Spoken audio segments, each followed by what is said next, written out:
नमस्कार, स्वागत है आपका आज जयपुर ऑनलाइन क्लास में। वीडियो देखने से पहले चैनल को सब्सक्राइब कर दीजिए प्लीज़ और शेयर कर दीजिए अपने दोस्तों से। आपके लिए और भी प्रतियोगिता परीक्षा से संबंधित महत्वपूर्ण टॉपिक और महत्वपूर्ण क्वेश्चन और प्रीवियस ईयर के महत्वपूर्ण क्वेश्चन हम इस क्लास में और इस चैनल पर लेके आएंगे। आज का हमारा टॉपिक है भारतीय संविधान के राज्य के नीति निर्देशक तत्व, इनसे संबंधित महत्वपूर्ण प्रश्न।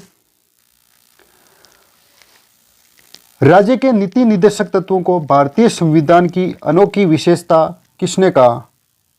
राज्य के नीति निर्देशक तत्वों को भारतीय संविधान की अनोखी विशेषता किसने कहा? तो ये कहा था डॉक्टर भीमराव अंबेडकर जी। डॉक्टर भीमराव अंबेडकर ने।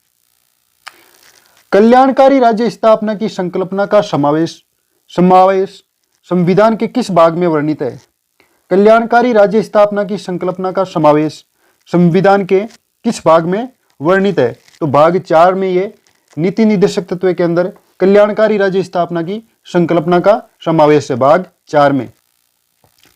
राज्य के नीति निर्देशक तत्व एक ऐसा चेक है जो बैंक की सुविधा अनुसार अदा किया जाता है। किसने कहा था? ये कहा था केटी शाह ने। किसने नीति निर्देशक तत्वों को संविधान की आत्मा कहा है? ये अच्छा क्वेश्चन है। किसने नीति निर्देशक तत्वों को संविधान की आत्मा कहा है?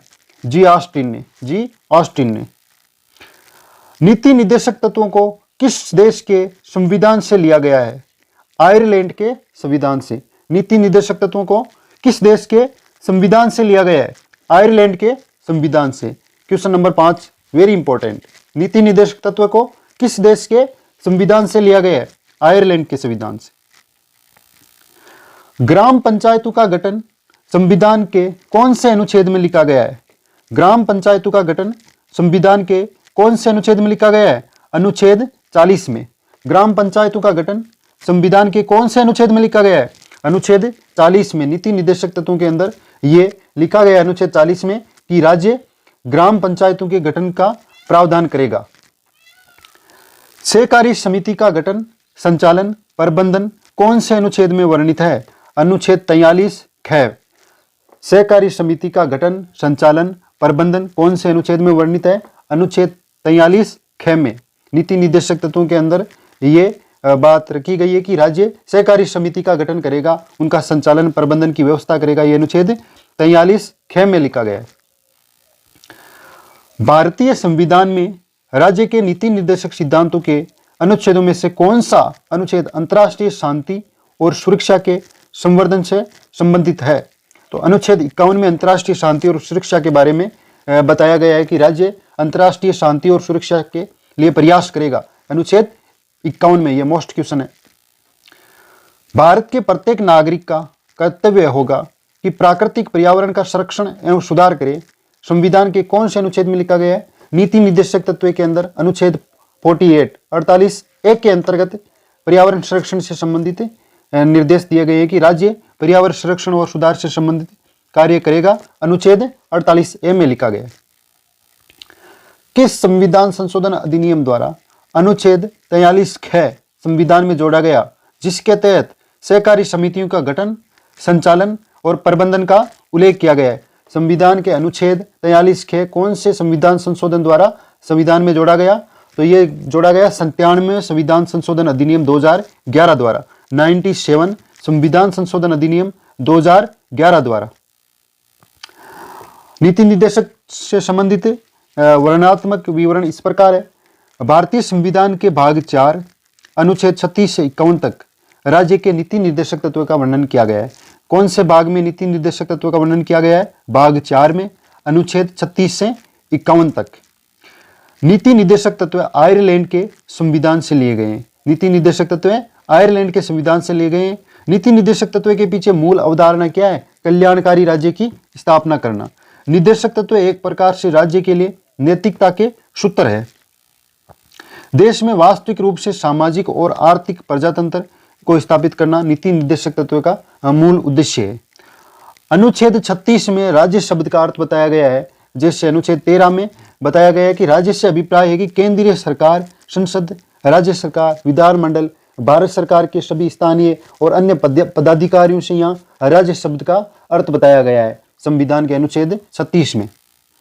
अनुच्छेद 37 में कहा गया है कि इन तत्वों, नीति निर्देशक तत्वों को न्यायालय द्वारा लागू नहीं किया जा सकता और इन्हें वाद योग्य नहीं बनाया गया, बल्कि संविधान में एक मार्गदर्शक सिद्धांत के रूप में रखा गया है। किनको? नीति निर्देशक तत्वों को। इन्हें न्यायालय द्वारा लागू नहीं किया जा सकता, ये राज्य पदाधिकारियों द्वारा इन मार्गदर्शक सिद्धांत के रूप में रखा गया है। किनको? नीति निर्देशक तत्वों को। ये कौन से अनुच्छेद में लिखा गया? अनुच्छेद 36 में, 37 में।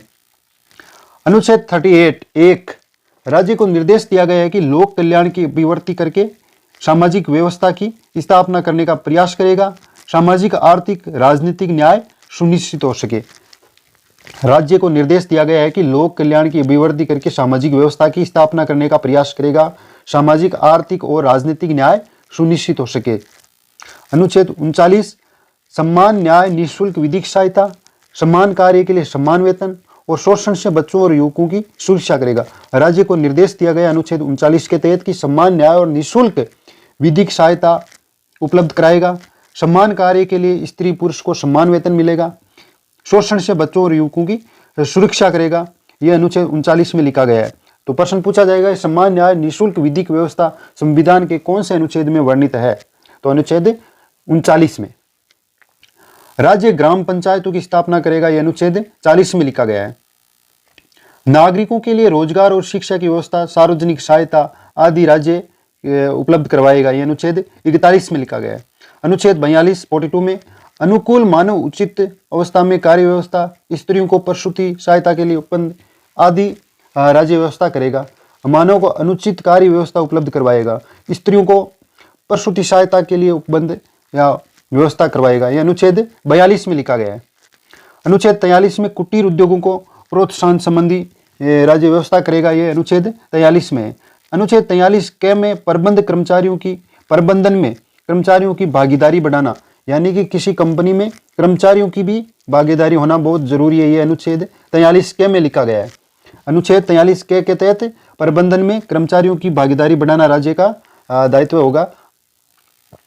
अनुच्छेद 43 है, यह महत्वपूर्ण है। सहकारी समितियों का गठन, संचालन, प्रबंधन, नियंत्रण संबंधी राज्य को निर्देश दिया गया है कि राज्य सहकारी समितियों का गठन करेगा, उनका संचालन, प्रबंधन, नियंत्रण संबंधी नियम बनाएगा, यह अनुच्छेद 43 ख में वर्णित है। अनुच्छेद 44 समान नागरिक संहिता, अनुच्छेद 44 में लिखा गया है यूनिफॉर्म सिविल कोड की व्यवस्था करेगा राज्य।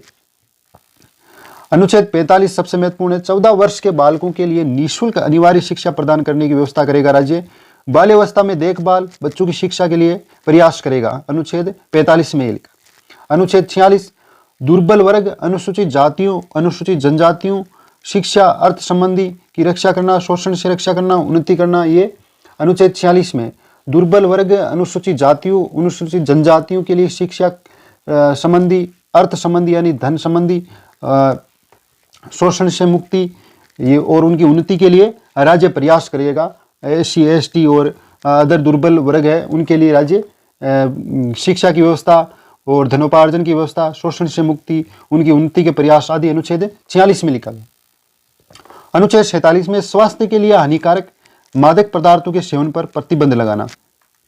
अनुच्छेद 47 के तहत राज्य स्वास्थ्य के लिए हानिकारक मादक पदार्थों के सेवन पर प्रतिबंध लगाने संबंधी नियम जारी करेगा या उन पर सख्त कार्रवाई करेगा। अनुच्छेद 48 कृषि पशुपालन को आधुनिक और वैज्ञानिक बनाने का प्रयास करना, पशुओं का वध रोकने के लिए प्रयास करना। अनुच्छेद 48 के तहत राज्य कृषि पशुपालन को आधुनिक और वैज्ञानिक बनाने का प्रयास करेगा, पशुओं का वध रोकने के लिए कठोर नियम बनाएगा, अनुच्छेद 48 के तहत। अनुच्छेद 48 के वन और वन्य जीव की सुरक्षा का प्रयास करना, पर्यावरण संरक्षण संवर्धन का प्रयास करना। राज्य अनुच्छेद 48 के नीति निर्देशक तत्व के अंतर्गत वन और वन्य जीव की सुरक्षा का प्रयास करना, पर्यावरण संरक्षण संवर्धन का प्रयास करना। अनुच्छेद 49 स्मारक, कलात्मक, ऐतिहासिक स्थानों की राष्ट्रीय महत्व का घोषित करना और उनकी रक्षा करना राज्य का दायित्व होगा। अनुच्छेद 49 के तहत स्मारक, कलात्मक, ऐतिहासिक स्थानों को राष्ट्रीय महत्व का घोषित करना और उनकी रक्षा करना। अनुच्छेद 50 महत्वपूर्ण है, न्यायपालिका को कार्यपालिका से पृथक करने का राज्य पूरा प्रयास करेगा। राज्य का कर्तव्य होगा अनुच्छेद 50 के तहत की न्यायपालिका को कार्यपालिका से पृथक करे।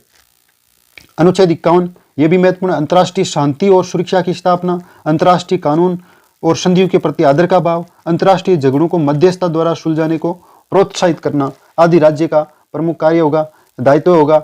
और इन अनुच्छेद 51 के तहत अंतर्राष्ट्रीय शांति और सुरक्षा की स्थापना, अंतर्राष्ट्रीय कानून संधियों के प्रति आदर का भाव, अंतर्राष्ट्रीय झगड़ों को मध्यस्थता द्वारा सुलझाने का प्रोत्साहित करना आदि राज्य का प्रमुख कर्तव्य होगा।